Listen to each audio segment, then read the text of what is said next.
Hello again, guys. It is I, Frieza700, and we are back with some Warhammer 40K lore. This time we are going over a very unremarkable Space Marine chapter known as the Crimson Consuls.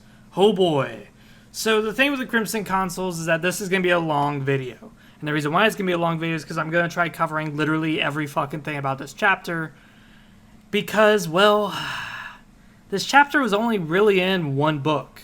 They were really just in one book known only as the Long Games at Carcharias, or Carcharias, depending how you pronounce that. Carcharias. Now, Carcharias is the homeworld of the Crimson Consuls, and the Crimson Consuls' homeworld is pretty fucked by an astounding degree. So it's almost an ice world, but really it's not even an ice world. It's more like just a regular fucking death world. But that kind of gives you a picture. It's just covered in ice. Now, it doesn't really have a lot of snow. It has some. But mostly what you're going to see on this planet is tons of cracks, tons of fissures. And those fissures and cracks go way, way down. Now, there's like 5 hive cities. But those hive cities are abandoned. They are literally just ghost hive cities. Which the Crimson Consuls use as training exercise. Because that's perfect. Here you got this hive city that's abandoned and is probably just swarming with these savage beasts that live on these worlds. So fuck it, this is good sniper training. It teaches them how to set up ambushes, teaches them to watch their footing, because some parts of the world that do have ice, there's a little bit of snow that might actually cover a fissure or a crack. So you have to kind of be careful when you walk around this place, even though it's abandoned. Now, besides that though, the human populace actually lives way down in those cracks and tunnels, and really just way down in these caverns. Inside, underneath these cities, is not only where you'll find a bunch of abhumans, mutants, and shit like that, but you'll actually find regular civilians. You'll find gangers. You'll find really where the hive city should be, which is underground. Because underground is where it's warmer. But, more importantly, underground is a little bit safer than being up top. Because up top, there's these notorious storms that occur on the homeworld. And these weather occurrences are just massive fucking cyclones. And one cyclone alone, over 1,000 years ago, wiped out 3 hive cities. That's just one cyclone. So yeah, that's kind of why people don't want to live up top on this world. So besides that, though, deep down these catacombs, it's actually very dangerous to be in there. Now, in a regular planet, the Underhive is actually very dangerous. Space Marines have to be very cautious. On this planet, it's the same case. The Battle Brothers have to be very careful of the things that they're going to find when they go down there, because they go down there for recruitment. Some Space Marine chapters do this all the time. But this is a little different, because here you have massive, well, drop sites that you could really fall down, and that's really nasty. Also, the people who they recruit are pretty feral. So they're going to recruit you, yeah, but the problem is that you don't really know anything. You're just a feral person who's going to lunge at them and attack. Because after all, your whole life for these past 9-10 years has been literally just fight or flight. Well, Space Marines, they're pretty squishy compared to all the other shit that you have to deal with in this little dank, dark underground. Well, besides that, the gangers do a lot of graffiti, and the graffiti's a little bit more important later on. If you already read the book, you already know where this is going. So, that's been a little bit about the world that they live on, and a little bit about their specialty. They're good at surviving in ice climates. They're good at setting up ambushes. They're really good at that stuff. That's really cool. They have extensive sniper training. That's awesome. But they are Ultramarines at heart. Now, since they come from Robert Gilliman, this is where we get into the chapter beliefs. They believe in essentially not wasting their battle brothers. They believe in adhering to the wisdom and the strategies and knowledge stored in the Codex Astartes, written by Robert Gilliman 10,000 years ago. Now, that being said, they will base all their strategies on the Codex Astartes, so they're pretty much like Ultramarines in all sense but name. Now, here's the difference, though. Ultramarines, they kind of take it upon themselves to just kind of lunge into battle whenever there's a situation that arises in Ultramar. These guys are not one of those lunge in, be the hero type of guys. These guys will actually pick and choose their battles wisely. Because in their eyes, they don't want to waste a single drop of Space Marine blood unless it's worth it. So they try to minimize their casualties as much as possible. That is actually really cool. That means that they will deploy, well, overwhelming force at times if it means that it will secure the objective for minimal losses. But what does it mean to be a Space Marine to these guys? To the Crimson Consuls, they don't really view being a Space Marine as like an honor, as a privilege. They don't view it as a religious status. They don't view it as really any of that. They just view it as a duty that they have been burdened with to perform. They don't see it as a competitive thing like some chapters do, like Luna Wolves. Like, they don't see it as that sort of thing where they feel the need to brag about their accomplishments. No, they just view it as a job. They view it as their solemn responsibility that's been laid upon them to carry out the Emperor's word in the best way that they absolutely can. That doesn't mean that they are going to charge into a head wall of orcs. No, they're going to charge at maybe a splinter of the wall and annihilate it completely, which is the way this chapter works. They like to pick and choose their battles based on what will give them the least amount of casualties, but do the most amount of damage. Now, their chapter monastery is actually on the planet Carcarius and is known as Slaughterhorn. That's a fucking cool-ass name, I ain't gonna lie. Slaughterhorn? Holy shit. That is a badass name. And, of course, it's your stereotypical fortress monastery. It's highly fucking impenetrable. It's got guns all over the fucking place. And, well, that's where you're going to see most of the recruits and new bloods are there. So, let's get into the history of this chapter. What have they done for the Imperium? Oh, yeah. Let's hear this. If you already read the book, you know where this is going. Hell yeah. So, in the book, we first open up with a Wa, an orc Wa that is heading into their system. Now, there's a bunch of orcs who control a space hulk known as the Revenant Rex. And as I said, this Space Marine chapter likes to pick and choose their battles. Well, they pick and chose. They decided to pick the space hulk known as Revenant Rex, and the chapter master decided it is best and wisest to annihilate the space hulk, as that would do the most damage and cripple the Wa. So, he teleports the whole first company in Terminator armor.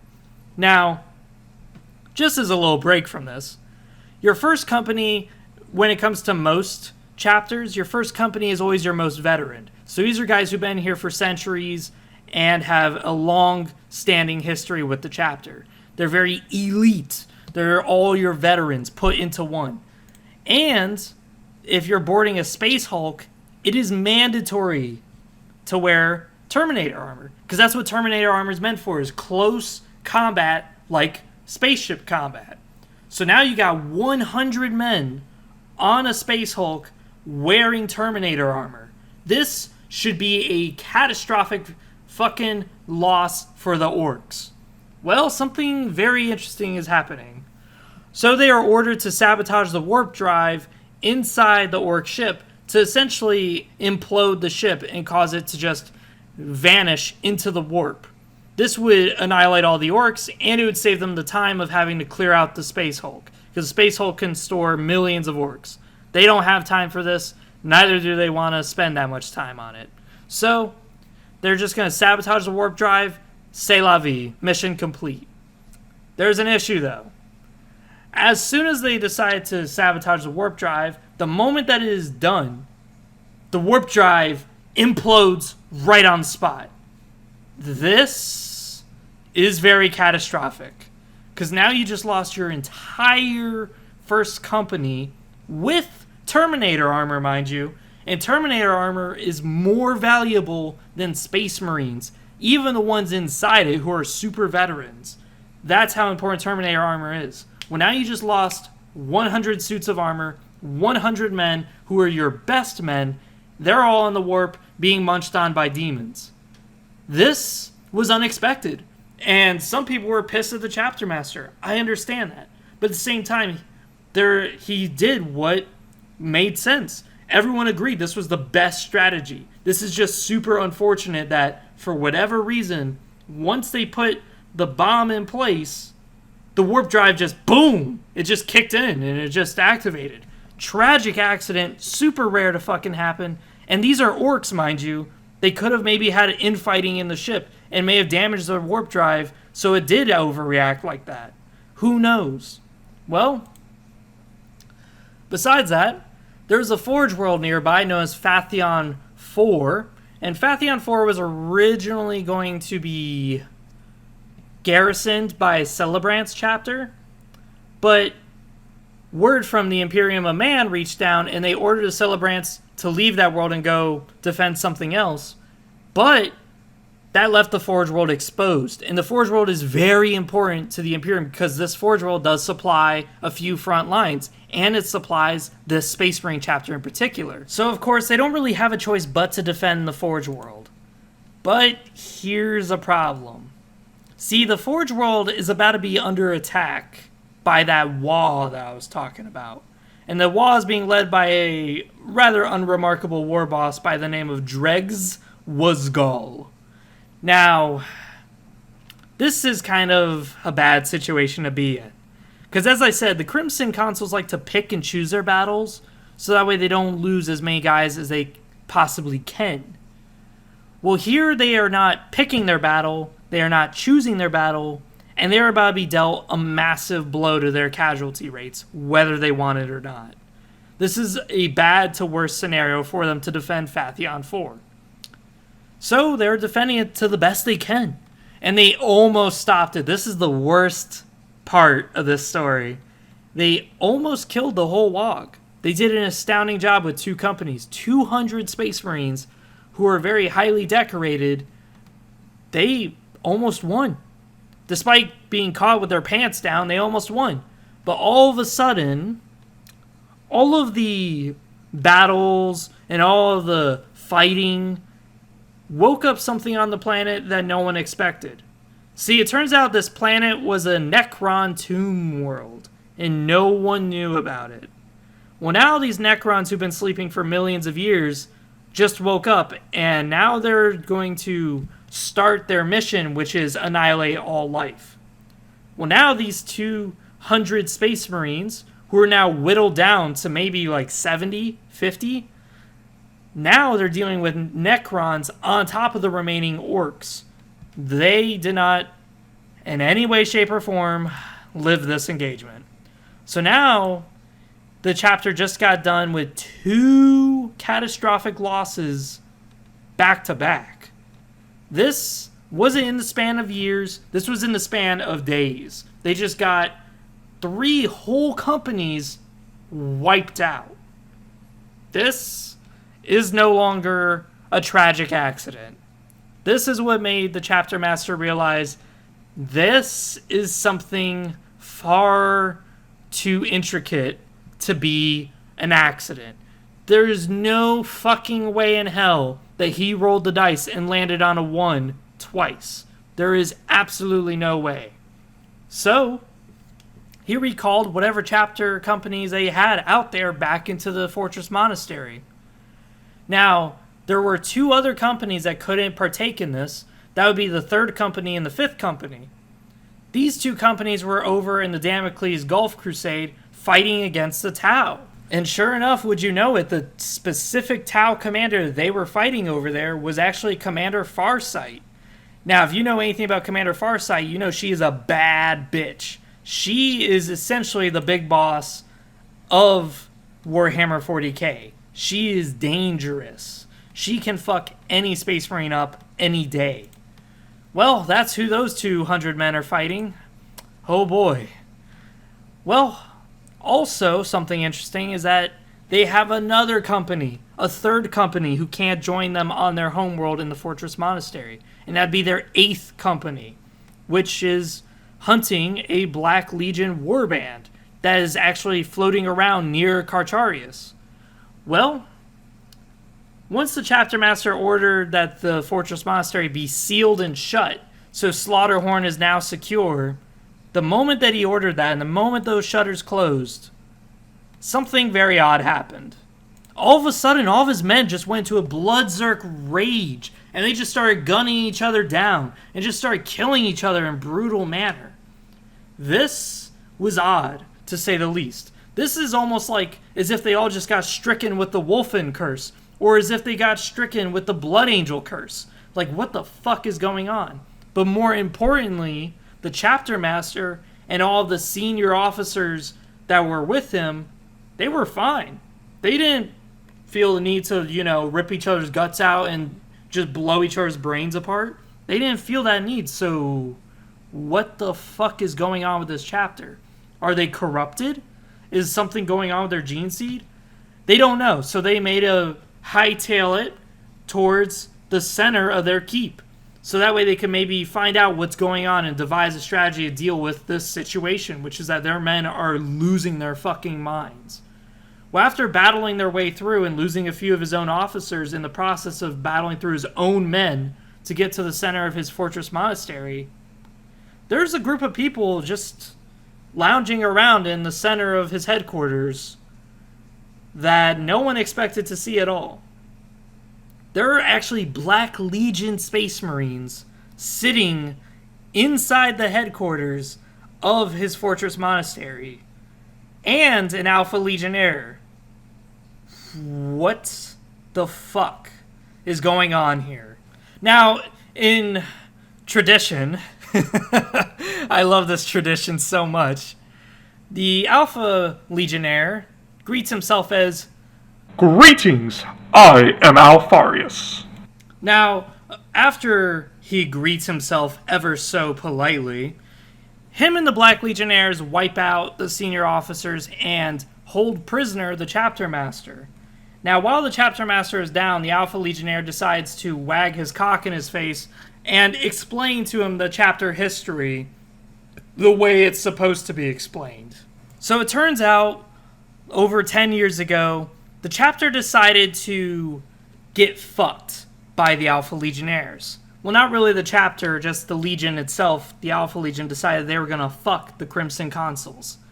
Now, by fucking the Crimson Consuls, it was a long laid out plan, very intricate. It's got layers and layers of shit on it that there was just no way in hell this chapter would ever live. So, let's start with the first thing. Who were the first casualties of this plan?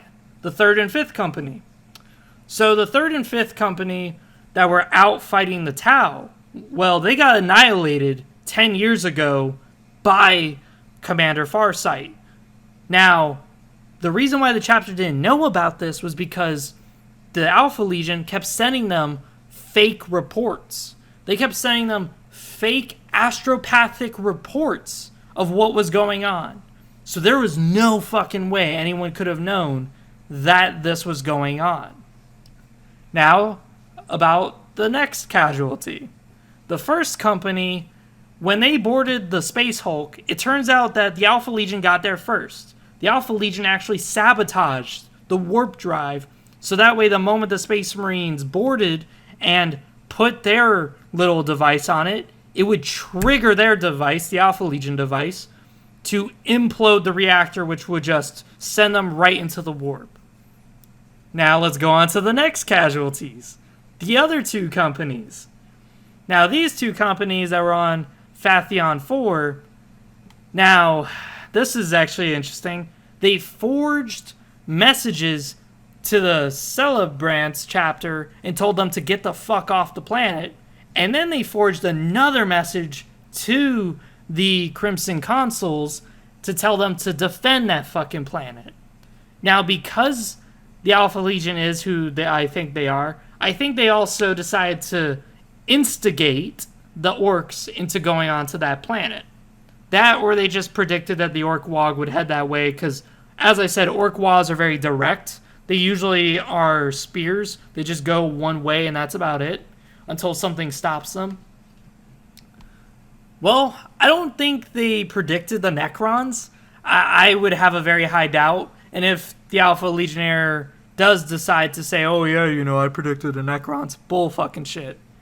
But either way, after that, this is where it gets interesting. While the 8th Company was roaming around space, looking for this Black Legion warband that they heard rumors and had sightings of. This was actually a ruse. Yeah, they saw Black Legion, but this was actually a trap by the Alpha Legion, who came in full force and annihilated the 8th Company. No men left standing. Now, the rest of the guys, you may think, well, what triggered the bloodlust? What triggered the rage to cause all the men to kill each other? This is what we call psycho-indoctrination. So what happened was, all that graffiti I talked about that is down in those caverns, it wasn't the gang members who did it. Turns out, the graffiti was actually subliminal messages that were being used to enter your brain. And while you look at this art, of course you would think nothing of it, but if you spend 10 years of your life just looking at this graffiti, it actually puts a little kill switch in your subconscious. So now you don't even know it's there. But once it is triggered, you become a blood-raving maniac who is going to annihilate everybody. Well, sure enough, that is exactly what happened. Since the senior officers and the chapter master weren't new recruits, they didn't suffer any of these issues. But these new Space Marines who are killing each other left and right, these are new recruits. These guys have looked at this message for a long time. They didn't even realize that they were being indoctrinated.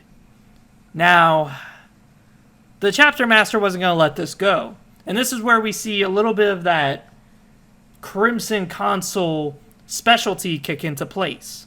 The Crimson Consuls do not give up, even in the moment of defeat. Even when there's a slaughter going on in the slaughter horn, they do not give up.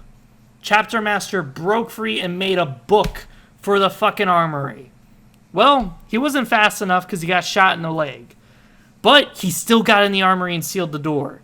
Good. From here, he can get his Master Bolter and hopefully do some damage and warn the Imperium of what just happened. Unfortunately, this hero is about to get his life ended because it turns out someone else is in that armory. Now, originally a chapter master thought he was the last Crimson Consul, but it turns out he was the second to last Crimson Consul. Because inside that room was, you guessed it, a recruit. A chapter serf was holding the master-crafted bolter that he was looking for. And sure enough, with the kill switch activated from him ordering the Fortress Monastery to be sealed and prepare for attack, this serf was about to end the life of the chapter master. Well, that's the story of the Crimson Consuls. They got annihilated. They were absolutely vanquished. They were killed without pause. Literally none of them are left standing. All 1,000 Astartes wiped out in one masterful plan. Oh boy. Now, I like this book a lot mostly because it shows the Alpha Legion in their prowess. It shows why the Alpha Legion is so serious of a threat, even though that it may not be as active as other threats. Now, yes, you have demons literally pouring through the warp. Yes, you have orcs constantly ransacking and pillaging. Yes, you have Necrons who go on unstoppable missions where they just destroy all life on a molecular level. But really the big threat here is the Alpha Legion, who can orchestrate things in such a way that you never know that you're already a dead man walking. This whole time this chapter was dead. They just didn't fucking realize it. Well, that's why I love the Alpha Legion so fucking much. Besides that, though, you may want to know, well, what do the Crimson Consuls look like? They look a lot like, I would say, Blood Ravens. This is why I didn't have many photos to show you guys. So their chapter colors are really just crimson and cream. Now, the cream color is more like a, I would say like a pale yellow type color. Like something that's somewhat white, but slightly yellow to some extent. Something like that. That's how I would really color these guys, but unfortunately they don't have their own rule book. They were just a one-time story thing. But I would pretty much play them, if you ever decided to play them tabletop, I would play them the same as Ultramarines. Because that's what they are. They are essentially just jack of all trades. One of the differences, though, is that they are trained extensively in sniper training. So because of that, I would say their scout regiments are probably better than other Space Marine chapters. But on the flip side, this chapter's dead. There's no point in ever playing them tabletop unless you like playing the ghost of whatever chapter you decide. But either way, this has been the chapter lore on the Crimson Consuls. I hope you guys enjoyed. I got through all of it in one single go. Holy shit, my mouth is dry as a motherfucker. Besides that, see you guys next time. Type down below what you guys would like to see next. And as always, see you guys next time.